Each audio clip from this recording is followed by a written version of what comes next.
Hey guys, Chris here from Boxing Brothers Online Coaching, and today we're going to be covering 3 mistakes people make when hitting the bag under fatigue. Inevitably, when you're hitting that bag, when you start getting tired, you're going to start doing things that you wouldn't usually do when you were a little bit fresher at the beginning of the round. But it's really important to maintain your composure and keep you cool when you start getting tired. Okay, so mistake number 1 is doing things on the bag that you wouldn't necessarily do in the ring.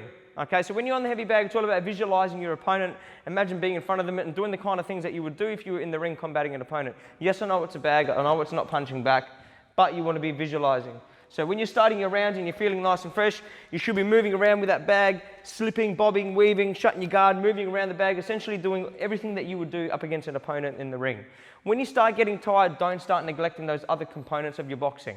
Okay, try to maintain. It doesn't matter if you're doing it at a lesser intensity. It's not just about the intensity. You want to be doing all of your components of your boxing. You want to be slipping, bobbing, weaving, shutting your guard, moving around, using your feet, etc. Doesn't matter how tired you are.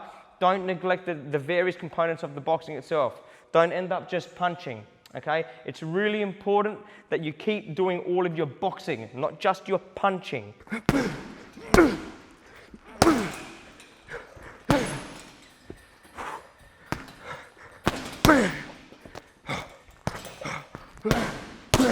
When you start getting tired, whatever you would do in the ring when you fatigue, protect yourself, move around, stay away from the guy, be selective with your punches. It's the exact same thing on the bag, okay? So whenever you're on the bag and you start getting tired, all right, don't do anything you wouldn't do if you were in that ring.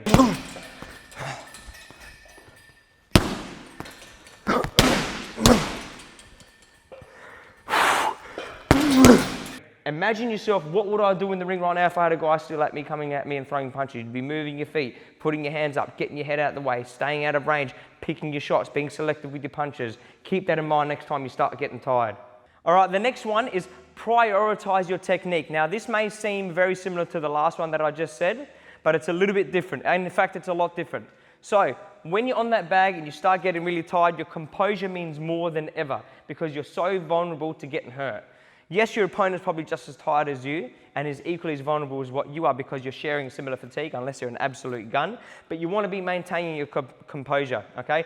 The judges do look at who's looking pretty fresh. Yes, scoring shots, etc., 8 counts, whatever it may be, but the judges do want to see someone looking nice and fresh, upright, tight guard, up on their toes, and still maintaining their composure and not looking sloppy. So it's really important to maintain your composure when you're on that bag. When you're on it and you start getting really tired, right, try not to drop your hands, keep your hands up, chin down, elbows in, hands up, moving around that bag, maintaining your composure and being extremely selective as to what you're doing. When you do execute something, execute it nice and sharp. Don't start getting frivolous with your punches. You start getting really tired and just loading up power shots to the body because it's easy and you can leverage off those shots. Because that's not what's going to happen in the ring. When you start getting really tired in the end of the round or in those last rounds, you're still going to have to move around. You're still going to have to stick your jab out, okay? So you need to be doing exactly that when you're on that bag. You need to keep your hands up, you need to maintain your composure, and don't do the low-hanging fruit punches.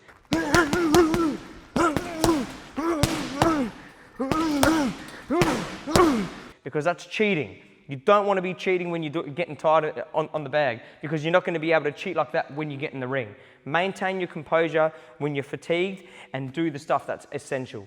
And the last one is extremely important and branches off the first 2 mistakes that people make. Don't show that you're tired. It is so important to win that psychological game against your opponent. You can't be expressing your fatigue to your opponent.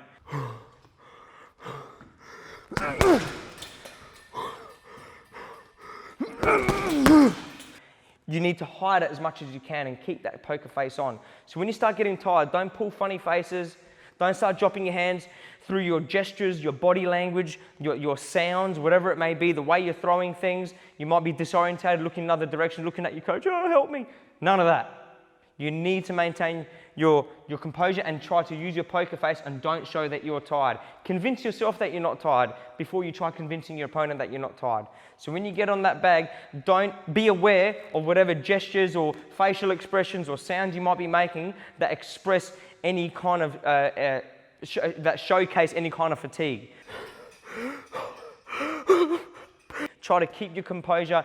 don't show that you're tired. Even if you are tired, try to hide it as much as you possibly can. Thanks for watching this video, guys. All the very best with your training. Remember to like, subscribe, and share with your friends.